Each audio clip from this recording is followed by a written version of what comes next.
Mwezi wa pili mwaka 2026, Mahakama Kuu ya Tanzania Masijara ndogo ya Dar es Salaam chini ya jopo la majaji watatu, Jaji Ndunguru, Karemaha pamoja na Jaji Kiwonde, imeendelea kusikiliza kesi ya Jamhuri dhidi ya mwenyekiti wa Chama cha Demokrasia na Maendeleo ndugu Tundu Antipas Mughwai Lissu. Na leo ilikuwa kutokana na ile ahadi ambayo mahakama ilikuwa imetoa mnamo siku ya Ijumaa kwamba leo itakuwa ni siku ya kusikiliza, kupokea taarifa au notice ya serikali ya nia yao ya kuweza kuleta ushahidi wa ziada au ushahidi wa nyongeza tofauti na ule au kwenye ule ambao walikuwa wameshautoa tayari kule katika mahakama ile ya ukabidhi ya Kisutu.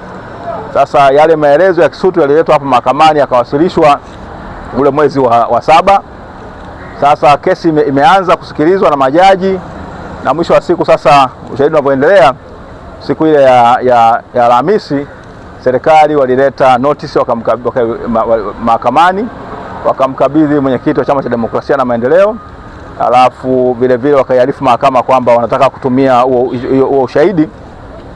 Lakini ambacho baada ya mwenyekiti kupitia ile notice akagundua kwamba yule ambaye anatakiwa kutoa ushahidi wake, ile notice inamhusu yule mtu ambaye tayari alishawasilisha ushahidi wake katika mahakama ya ukabidhi au ile mahakama ya hakimu mkazi pale Kisutu inapokuwa na madaraka ya ukabidhi. Sasa mwenyekiti akawa ametoa taarifa kwamba atawasilisha pingamizi siku ile notice itakapowasilishwa rasmi au itakapozungumzwa rasmi mbele ya mahakama. Na leo ndivyo ambavyo imetokea. Leo serikali wameweza kuwasilisha rasmi hiyo mbele ya jopo la majaji hiyo notice na kuanza kuizungumzia lengo lao. Sasa baada ya kumaliza mwenyekiti akawa amepinga kwa nguvu kubwa, akisema kwamba inamhusu mtu ambaye anaitwa ACP Amini Mahamba ambaye tayari yeye ni shahidi katika hii kesi. Hajatoa tu ushahidi wake, lakini ushahidi ushapokelewa, ule wa msingi ushapokelewa kule katika mahakama ya ukabidhi ya pale Kisutu. Kwa hiyo amesema kwamba ambacho wanafanya kinapingana na kifungu cha 308 cha sheria mwenendo wa makosa ya jinai. Sasa akasema kwamba kesi hiyo itakuwa ni kama njia mojawapo kutaka kubadilisha hati ya mashtaka. Kwa hiyo amesema kwamba huyu anayetakiwa kutumia katika chini kifungu hicho, amesisitiza sana kwamba ni ni shahidi ambaye hakuwa sehemu ya ushahidi au ambaye yule ambaye alitoa ushahidi wake au ushahidi wake unakiliwa na kuchukuliwa na mahakama ya ukabidhi, kwamba ule ushahidi ni ule ambao hauko mahakamani, ni kutokana na shahidi ambaye hakuwa amefanya nini, ameorodheshwa katika orodha ya mashahidi. Upande wa serikali umepinga kwa nguvu kubwa, unasema kwamba una haki ya kutumia hicho kifungu, kwamba kinaendana au kinarandana na kifungu cha 263 kifungu kidogo cha pili cha sheria ya makosa ya jinai, ya mwenendo wa makosa ya jinai, na vile 308.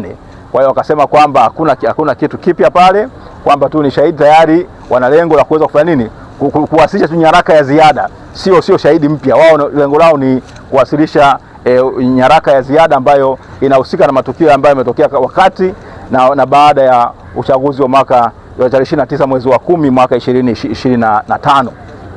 Katika majibu yake ya kumalizia au ya mabezo, mwenyekiti wa Chama cha Demokrasia na Maendeleo ndugu Tundu Antipas Lissu amesema kwamba hapana, anayetakiwa kutoa ushahidi katika kifungu cha 308 ni yule ambaye hakuwa shahidi ambaye ameorodheshwa katika mahakama ya ukabidhi.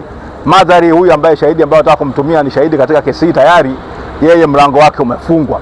Kwa hiyo amesema kwamba mahakama isikubali, kwa sababu ikikubali itasababisha lile sanduku la Pandora au sanduku la mizimu na wadudu mbalimbali kufunguka. Kwa hiyo mambo mengi ambayo yasiohusika, ikiwemo na yale yaliyotokea na mauaji ambayo yalitokea tarehe 29 mwezi wa 10 yatazungumzwa na mahakama. Lakini mkumbuke kwamba chaji yake au mashtaka yake yanahusiana na ile kauli aliyotoa tarehe 3 ya mwezi wa 4 mwaka 2025, ambaye kwamba alisema pamoja na mambo mengine kwamba tutazuia uchaguzi na tutakinukisha. Sasa akasema mashtaka yangu ndio hayo. Sasa unapoleta mengine tarehe 29 Oktoba, hii ni sasa na kutaka kubadilisha hati ya mashtaka kupitia mlango wa nyuma, na yeye akasema mahakama ikatae mwito huo.